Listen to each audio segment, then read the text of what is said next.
Welcome to the Matt Cutrer Report.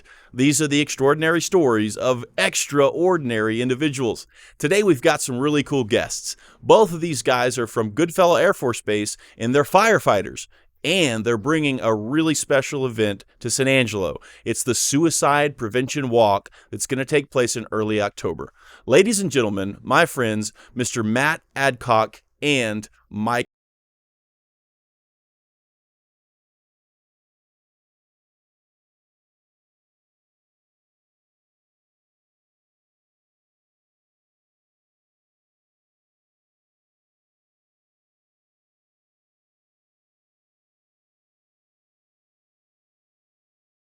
Guys. So we've got two special guests in studio. So I'm with Michael Myles and Matt Adcock. Yes, sir. Thank you guys for coming in, first of all. Appreciate having Cool. us. So you guys are at the base, Goodfellow, and you're firefighters, right? Mm-hmm. Awesome. So first thing we're going to do, look into that camera and address the audience. You go first, Mike. Tell them who you are and what you do. Yeah, so I'm Michael Myles. I work over at Goodfellow Air Force Base. I'm a fire instructor. Nice. And Matt? Same thing, Matt Adcock. Work at Goodfellow Air Force Base as a fire instructor. I think we've both been there, like 2 years? Ish. Nice. Around there, so. Very cool. Yeah. What's up, guys? So we got a couple of new sponsors. I want to thank Maximus Nutrition and Chris Nava for sponsoring the Matt Cutrer Report. It's pretty cool to have these guys. Man, I've known these guys a long time, and it's cool to be partnered up with them. I've been a long-term customer of theirs, and I can attest that these guys offer some of the best supplementation and nutrition in the Concho Valley. So tell them you saw it on the Matt Cutrer Report, and you'll get 10% off. Also, my buddy, Rusty Bartolomeo. So he's a realtor here in San Angelo. He also owns Angelo Ale House and Pizzeria. So we want to give a shout out to him for sponsoring the Matt Cutrer Report. Also, if you're looking to buy or sell a home, reach out to Rusty. He'll help you out. Thank you. So tell us about what we got going on. Tell us about the walk, and then tell us your story and how this all came about. Right, so the walk it's an Out of the Darkness walk. It's through the American Foundation of Suicide Prevention. Yeah. I used to do this walk when I was a kid, and that is for the story. Yeah. I guess later, but Okay. Yeah. the walk is for the community. It's for everybody. I just happen to be who brought it here. Yeah.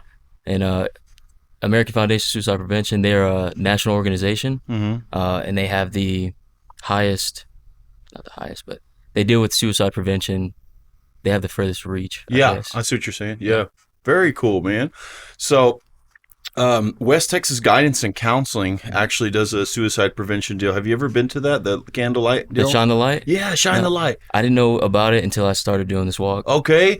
Dude, so I unfortunately have dealt with suicide in my family and a couple close friends more than a person should, and maybe y'all do too, I don't know, but my aunt committed suicide about 4 years back, kind of out of nowhere, dude. And it was pretty brutal and unexpected. And my best friend, I talked about this one time on the podcast. I had a guy come on. Y'all might know, I don't know if y'all know Garrett Holloway. He lifts at Crunch. He's a personal trainer. Anyway, he's y'all's age. But he came on to talk about K2. Did y'all ever hear about that? The drug that people would smoke, K2. Yeah. They also call it spice. Yeah. That makes sense. And so my friend Jared Evans, he was the fastest kid in San Angelo forever, but he was also like second in the nation at one point. Dude was super talented. And he never touched a drug his entire life until he was 24 years old. And then he wanted to get drunk. So we did. Then he started smoking weed and he loved it. Well, that was the time when K2 was real big. And so he went and purchased some and he smoked it and he liked it.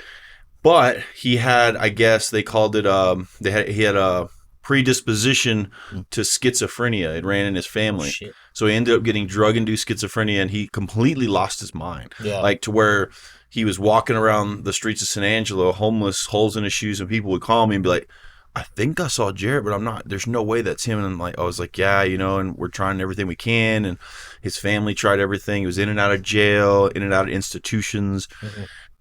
Man, when he was on meds, he was a little better, but still a little off. But then on February 14th, Valentine's Day, 2013, his mom and dad he was living with them and they were getting ready to go out to dinner. and he was helping his mom pick a dress out, and he all of a sudden he reached into the side table and pulled out their gun they had, and he put it to his head and he smiled and he shot himself in the head. Crazy. Yeah. And man, and then I had another guy, Chase Bennett. This is kind of a well-known San Angelo story. Is Chase Bennett and a bunch of our friend group. This was during like the opioid epidemic, and a bunch of us were unfortunately into that, and a few of us worse than others. But Chase had an overdose on, I think it was methadone he was taking.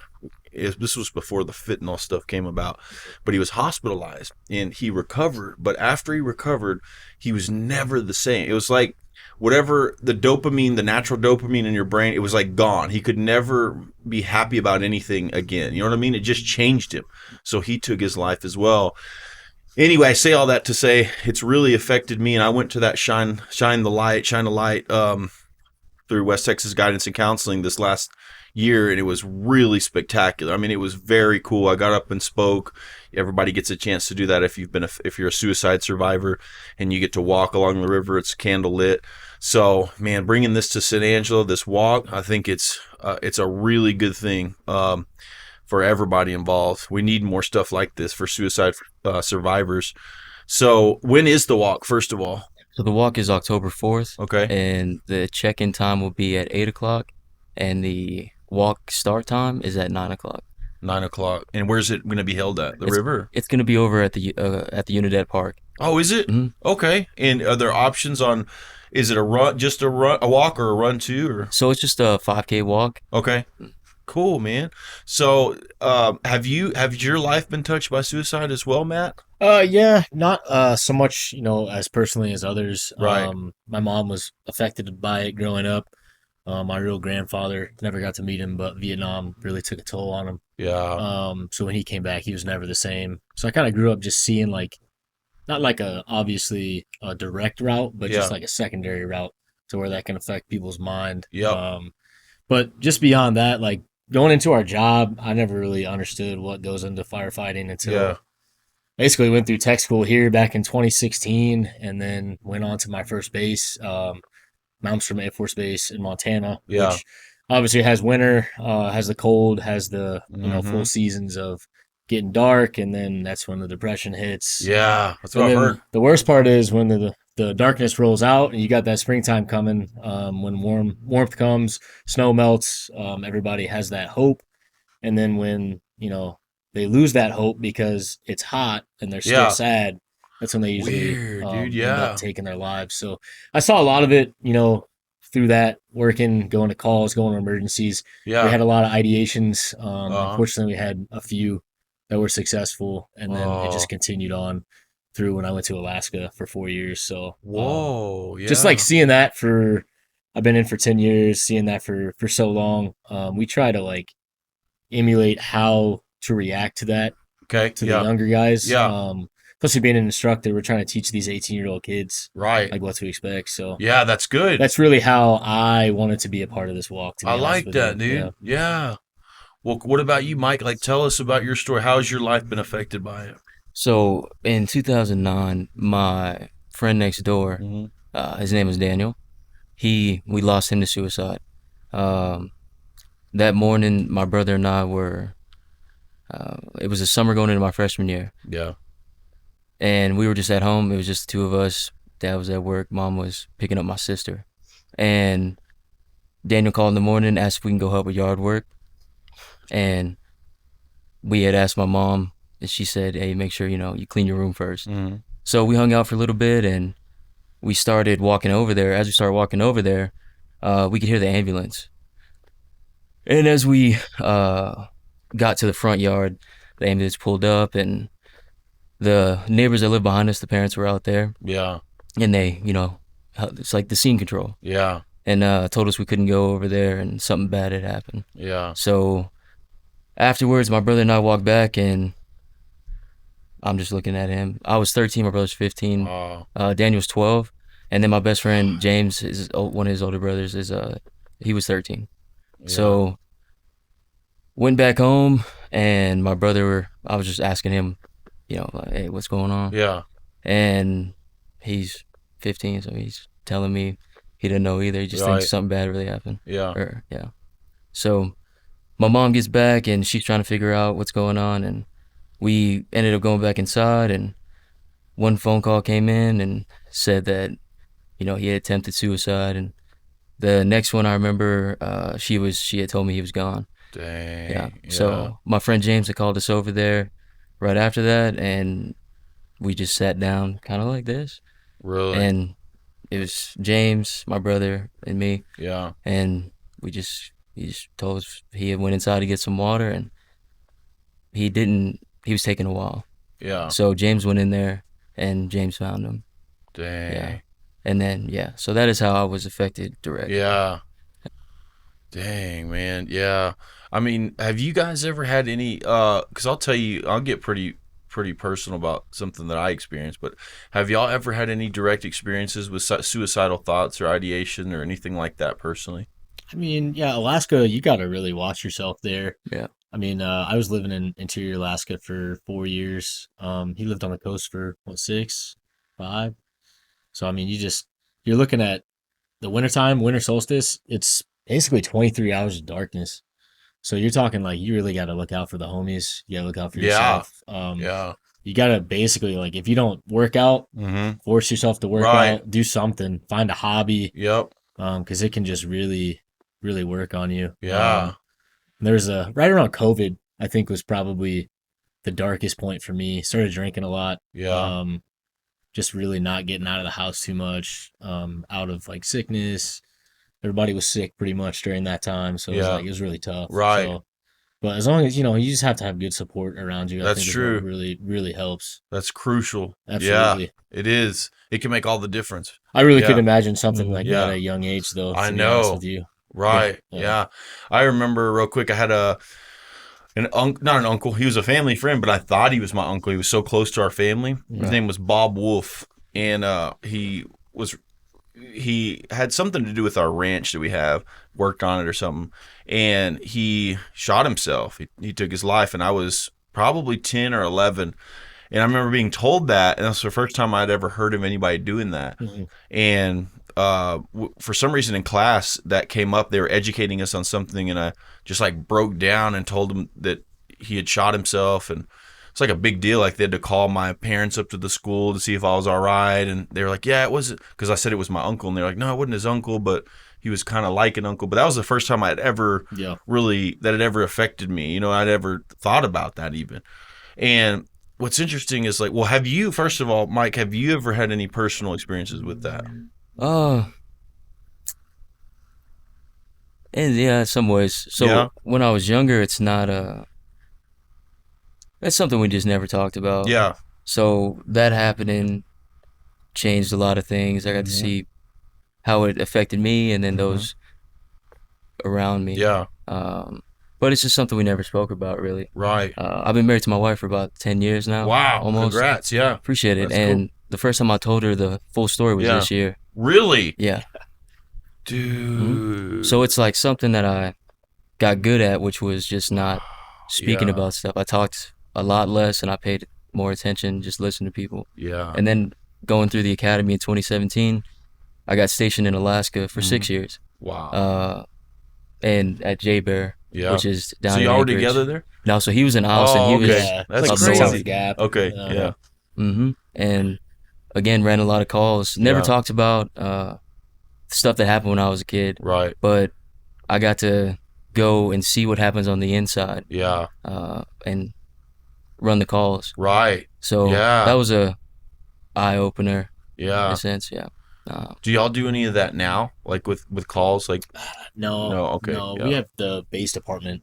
Right. So we're strictly just instructors. Okay. But you just. Yeah. One, I'll tell you about my experience. I never, it's interesting, like my whole life, even though I've been affected by it around me, I'd never experienced it myself, like any form of suicidal thoughts, anything like that. And I could never fathom that, Yeah. And so something that happened to me, and a lot of people are familiar with my story. Y'all might not be, but I mean, it's not that I'm anybody important, but it was a big deal at the time because I was a journalist and reporter at a certain media outlet here, and I was really in a bad place. I was working a ton, man, and I was really entrenched in the homelessness crisis in San Angelo. And I was out at the homeless encampment off 14th Street a lot, really trying to get to know those people and trying to really produce real solutions for the problem, and talking to people who are really involved in looking for solutions in the city. And anyway, and so I was just I had turned back to using. I'm a recovering addict, and I was pretty bad off, and I got in trouble for it, and I went to jail. And that media outlet wrote an article about me and pretty much just threw me under the bus, which was kind of fair game. Essentially, the gist of the article was like, one of our own was arrested. Here's what happened, blah, blah, blah. And it became their biggest article ever. Jeez. And then they actually, because this was later on, they ended up writing 2 more articles about me, even trying to completely ruin my life, So what happened was I got out of jail, and my girlfriend picked me up, and that's when I found out they had written an article about me, and that everybody knew, and it was all over Facebook, and people were saying the worst things you could imagine about me, And at that moment, dude, I remember we were driving down the highway, and that's when she broke the news to me that there was an article written about me. And I saw that, and dude, I just went to this place where I felt like my life was completely over forever, like that I could never recover from it. You know what I mean? Like no matter, I couldn't see a way out of it. And so for me, it was like, I didn't want to exist at that moment. It was weird. And here's something I'll never forget, dude. This is so crazy. It like gives me chills thinking about it. Mm-hmm. We're driving down the highway, and who knows if I would have actually died, but this destructive thought came over, like completely took over. I say it like hijacked my mind, where I was just going to open the door and throw myself out on the highway, just completely reckless. And here's what was crazy. I opened the door, and she starts screaming. And I pulled off my seatbelt, and I was right after making that decision to open the door, it was as if I no longer had control over the decision I had made. It was like it was happening. And in my head, I was like, no, I don't want to do this. Mm-hmm. It was weird. And so she was able she swerved the car, and it ended up shutting the door, and we swerved to the side of the road and came to a stop. And after that experience, and she was like, we were both so freaked out. And after that experience, I always thought like people who do that, like if they have a gun to their head or whatever, the moment they decide, I wonder if there's a moment where they're like, no, I don't want to do this, but it's too late, It was just surreal, dude. Like, tough to say. Yeah, like not having control anymore is what scared the hell out of me. Mm-hmm.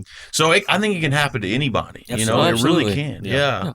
Absolutely. Yeah, and not to say that I looked down on anyone ever, but I just always thought I would never do that. Like I'm too whatever. Like I got it together, Mm-hmm. And so it surprised me that I could go that low. Mm-hmm. So it's something that's really something that should be taken serious. It's just hard to make yourself that vulnerable, really. Yeah, especially to people you don't know. Yeah, and then with your job, I can only imagine. But I think for us, it's just like the tabooness of it. Yeah, is tough to deal with. So, like for him, obviously. There's no better person to explain that to 18-year-old kids. That's exactly right. That's exactly to be a firefighter, just from that personal experience, and then any of us, just from what we got. Right. It only makes sense to give back, and I think that's what we want to get. That's true. From this walk is to just give back. Well, more importantly. Yeah, and man, I like that. Have y'all heard? There's a statistic, right, that veterans have a pretty high suicide rate. Yeah. I mean, that's just truth. And so, man, I think especially in the position you are, because you are both instructors, right? Mm-hmm. Yeah. So like you were saying, Matt, it's really important to educate these young guys on that kind of stuff and really make sure, like you said, you're looking out for the homies, like for real. That's what it is. Do y'all have guys like that, though, that y'all ever take to the side and you're like, hey, what's going on or anything? Yeah, constantly. Yeah. Really? I mean, we all got stuff going on, man. Exactly, right? Yeah. I think you tell me all the time, like you just never know what people got going on. So maybe take it easy on like, hey, don't be judgmental this day, like you don't know what people are going through. That's right. So yeah. Well, that's what also is kind of scary to me about it. It's like sometimes you just can't tell if somebody's really battling with something like that, until it's too late. Yeah. I don't know if y'all saw that viral video. It was a young girl, 22-year-old. She's in her car and she's singing happy birthday to herself. Have y'all seen that? It went viral. So she's got a cupcake and she lights it and she's like, hey, y'all, it's my birthday. No one's here to celebrate, but I'm 22. Isn't that crazy? I finally reached 22. And she sings happy birthday to herself, and then she turns off the camera, and then she took her life a couple hours later. And it went like super viral, and it was just, and a lot of people were like, yeah, spending your birthday by yourself, blah, blah, blah. But I saw that and I was like, I don't think it had anything to do with that. I mean, of course that sucks, but she obviously had a much deeper battle going on. Yeah. It goes up over time. Yeah. So in the military, like if you have something like that, and maybe, well, let me start with this. Like if you're a young guy in the military and y'all are the instructors, can they come to you guys, or is there like a mental health specialist they can go to talk about that kind of stuff? Yeah, so they are able to seek counseling with the mental health that is on base, Nice. as well as they have the first sergeants. And if they come to us, then we direct them in the right direction. That's cool. Yeah. Do you think though, for them, do they feel like it's they'll be looked down on in any way if they do that, or do they feel pretty comfortable, or is it hard to say? It's hard to say. I bet. I think it used to be like that. Really? I say the taboo-ness of it. Just because, certain jobs is kind of frowned upon. Used to be. But there's so many outlets now, like I feel like we're finally turning a new leaf. Yeah, There's a dude, stigma. you're right. Yeah, there's a That's stigma true. there. Yeah. I mean, because even with calls and stuff, you're responding to calls with the people that you're with. Yeah. And it's still a choice on whether or not you take that step to say, like, hey, I'm like, this isn't sitting well with me. Or Right. it's having that, how do you open the door? Yeah. That's the biggest question. Exactly. Because you can be as close as you want to be with people, Yeah. and make them feel comfortable. But there's a difference on opening that door for somebody to just feel comfortable enough to speak on what they're really feeling. Yeah, that's true. Yeah, that's cool that it is, like you said, they're turning a new leaf. It's starting to, there's still that stigma, but it's getting better. It's getting easier for guys to, and it's crazy too that mental health awareness, Men's Mental Health Awareness Month was, when was it? Was it July? I think. Anyway, recent. Yeah, it was recent. Yeah, it was pretty recent, but it's crazy how much, as guys, we try to suppress that stuff, and it's like we just, and I feel like every guy sort of has this in them where they feel like, well, it's my problem. I got to handle it by myself. I can take care of my own shit. Nobody needs to hear about because I know are y'all like that too? Yeah, you are. Yeah. Right? Always. Yeah. I will. Yeah, it's so crazy. Yeah. Here's how I feel. And people are always like, no, it's not true. But I always feel like what I just said is like, if I'm going through something, I'm like, man, people, at the end of the day, people have their own struggles they're going through. I'm not going to burden them with this. Like, I need to figure this out, and I'm sure we all feel that way. Yeah. And that's not good, Yeah. to try to deal with it on your own, especially if you get to a really dark place. Yeah. Yeah. Dang. So, man, this is a good deal that y'all are doing. So how did y'all get this to come here to San Angelo? So the other part of that story is my friend's dad. His name was Blaine Radens. Okay. He passed away last year. Oh, man. So sorry. when my friend had passed, Mr. Blaine had retired from the military, and then continued to do suicide advocacy up until his passing. Okay. And last year when he passed away, my friend James called me and notified me, and that is what kind of started the whole thing, because for my friend Daniel, I was a pallbearer for his funeral. Wow, yeah. And then I was a pallbearer for his dad's funeral. You? Yeah. So it was 16 years apart, and that was going into your question on mentally, have I dealt with things mentally? Yeah. When I got to this base, everything slowed down from the base I was at. Yeah. We had 7 stations. It was a very busy base. Yeah. And I thought I was always good, because that's something that I had been telling myself since I was a kid. Yeah. It's just like, hey, so by the time I got to J-Bear and I started running calls, it kind of went hand in hand. Yeah. So it's something I was already used to doing, is like, hey, I'm good. Like, I process it to understand, what happened and things on that. Right. But as far as emotionally, that's just not something that I was ever used to doing. Exactly. Yeah. So when I got here and everything slowed down, it just hit. Really? Yeah. And I couldn't figure it out, and I was still trying to navigate by myself. Yeah. Hey, I got this. Because I have my wife and I have my kids, and I was like, all right, well, I've done this before. Right. From a young age to then all the way those 6 years. Yeah. And after my friend's dad had passed, when we went to go do that, my brother and I were pallbearers for both. Yeah. That's where it like set it over. Yeah. And I just couldn't. Yeah, it all caught up. Yeah, it all caught Yep. up. And but Dang. through that's where I regained my foundation and my Yeah. faith, and Nice. that's what made me want to. That's my testimony. So my Exactly. story and Yeah. our testimonies on our own, and it's not just for us; it's to help other people. Yeah.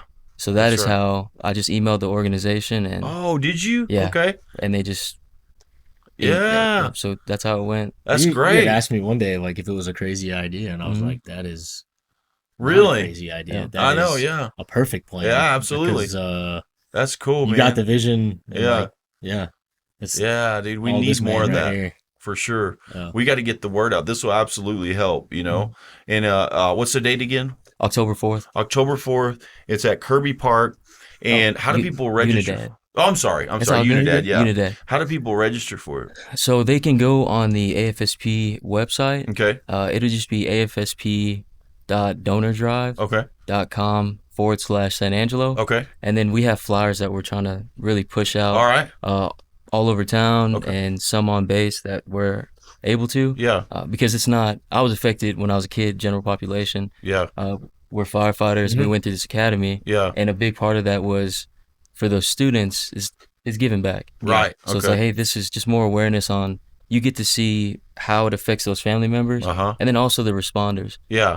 So they can either register from the QR code Okay. from the flyers or on the website. On the website. I'll put that on the screen as you said it. Mhm. Yeah. Nice. All right, cool. Anything else you guys want to plug or talk about? I don't think so, really. There'll be Starbucks. Starbucks is Really? doing, so those Yeah. Starbucks All will right, be doing yeah. coffees, Yeah, Kona Ice. Kona Ice. Really? Okay. Next level Next is level, Next level, yeah. helping us out with the parking. And Yeah. then maybe a couple other things. Hopefully selling some breakfast burritos. Yeah. Yeah. Doing a little food. Oh, so this is gonna be a whole. This will be good. Yeah, Yeah. we're That's trying to 'cause make it's for this everybody. Yeah. We're trying to make this big the first year, just because like military thing is like do something big and then it just kind of fizzles out. So Yeah. we wanted to keep it going, just so, Right. like, when we leave, if we leave, just stays. You know. Yeah. How are y'all Building going on about itself. getting sponsors or businesses to do that? Just reaching out. Just reaching I out. can probably help with that. Oh, we'd I might have appreciate some- that. Yeah, Phenomenal. we can get more people involved. Like a Mhm. couple people come to mind. One is Mad Messy. He might be a sponsor of mine. James Pettit. Mad Messy's in the mall, and it's also a food truck over off of Bryant. Have you ever been? It's so good. I don't think It's so. incredible. They make cheesesteak sandwiches. They're unbelievable. Burgers. Yeah, that'd be But nice. he could pop his food truck up there. Kona Ice is gonna be cool. Yeah, that's I'll solid. think of some other ones though, but that'll be good. Yeah, cool. Oh, and then anybody that's coming in from out of town, so like my friend James Mhm. and his family, They'll be there. They'll be They- here. not 100%, but they're That'd be cool. I'd like they to should meet them. be here. Yeah, And I have a friend named Eric Marino. yeah. He works with the Marriott, the Springhurst? Was it Springhurst? the suite, Spring Hill Suites? Spring Hill. Yeah. Spring Hill Suite. Yeah. Yeah. The Spring Hill Suites, Okay. and he has a grouping. So Oh, for hotels. for Mhm. hotels, All for right. people Yeah, that are okay. coming in Like from out of discounted town, rate. That's great. they'll be Yeah. able- yeah. Mhm. Cool. So the thing that what I'm getting from this event is like the biggest part of it is kind of like what you said with the Shine the Light. Yeah. The opening ceremony, we would love to have, people tell their testimonies Really. and speak as Oh, much time as is dude. warranted. We can't do it like No. Yeah. we can't do it like a bunch of people, but Yeah. yeah, we want That'd be great though. We just want I want the ceremony to be what you envision it as, like It's Yeah. it's a big deal. Yeah. So Absolutely. but beyond that, I mean, it's all like, I don't know if you could talk about the bead system, but it's Yeah, the beads. like when you sign up, you get a color code for beads that you can put around your neck, and then at the end of the event, you can lay them, like signify, hey, you're affected by this, through like family or your job or personally, Yeah. what have you. So it's kind of another way for people to relate to each other. Yeah. Cool. Which seems like a Man, big that's deal. great. So Very cool. Well, man, I'm looking forward to it. This will be a good event. All right, guys, you heard it. Go to the website so you can get registered. There's going to be a lot of people out there. There's going to be some businesses out there. If you're interested, you're a business and you want to be a part of this event, let us know. I'll get you in contact with Mike and Matt. Thanks for watching. Thank you guys for tuning in. We appreciate you watching. Thank you to Matt and Mike for coming on to inform us and tell us about the Suicide Prevention Walk coming up in early October. Hope to see you guys out there.